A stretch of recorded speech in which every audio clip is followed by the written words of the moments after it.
Hi అండి. జీవితం అంటే గొప్ప గొప్ప త్యాగాలు, పెద్ద బాధ్యతలే కాదు కదా! చిన్న చిన్న ఆనందాలు కూడా ఉండాలండి. లేదంటే జీవితం నిస్సారం అనిపిస్తూ ఉంటుంది. సంవత్సరం అంతా మన రొటీన్ లైఫ్‌ని కంటిన్యూ చేయాలంటే మనకు కొంత రిలాక్సేషన్ అయితే ఖచ్చితంగా ఉండాలి. అదే విధంగా కుటుంబం అంతా ఆనందమైన క్షణాలు పొందాలి అనేది నా భావన. ఈ అనునిత్యము బాధ్యతలతో, బంధాలతోనే కాదు కదా! మన లైఫ్ కూడా కొంత ఆనందాన్ని జతపరుచుకుంటే మన ఫ్యామిలీ అంతా కూడా కంటిన్యూయేషన్‌లో మన రొటీన్ లైఫ్‌నయితే లీడ్ చేసుకోగలం. అందుకోసం నేను ఒక త్రిబుల్ ఆర్ ఫార్ములాని ఫాలో అవుతూ ఉంటానండి. ఏంటా ఫార్ములా అనుకుంటున్నారా? ప్రతి సంవత్సరం అంటే కుదిరితే నెలకోసారైనా దీన్ని పాటించొచ్చు కానీ, మనకది అయ్యే పని కాదు కాబట్టి, ప్రతి సంవత్సరం హాలిడేస్ రాంగానే ఖచ్చితంగా కుటుంబం అంతా ఈ త్రిబుల్ ఆర్ ఫార్ములాలో ఇన్వాల్వ్ అయ్యేటట్టు చేస్తూ ఉంటాను. ఏం లేదండి.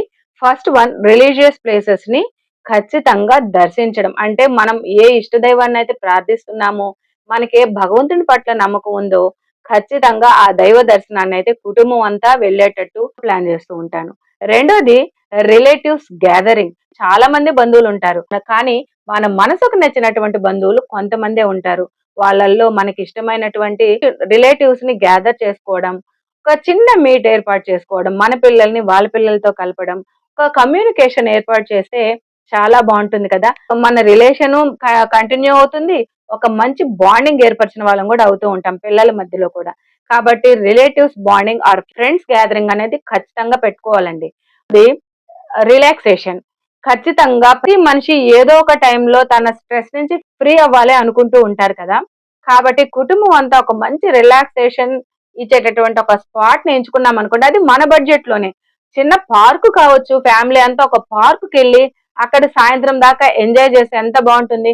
లేదా ఈవినింగ్ టైమ్‌లో ఎళ్ళాము, హాయిగా పిల్లలతో కలిసి ఆ పార్క్‌లో ఎంజాయ్ చేస్తే, ఆ పిల్లలకి ఎంత రిలాక్స్ అవుతుంది, ఎంత హ్యాపీ ఉంటుంది. కాబట్టి ఖచ్చితంగా ఈ ట్రిపుల్ ఆర్ ఫార్ములా ఫాలో అయ్యాము అనుకోండి, టోటల్ ఫ్యామిలీ ఎనర్జీ ఫీల్ అవుతుంది. కాబట్టి మనకెప్పుడు అనునిత్యము బాధ్యతలతో సతమతం అయిపోతూ ఉంటాం. కానీ ఇలాంటి చిన్న చిన్న ఆనందాలు గనక జోడించుకోగలిగితే, మన జీవితం ఉన్నంతలోనే సంతోషంగా జీవించొచ్చు కదా!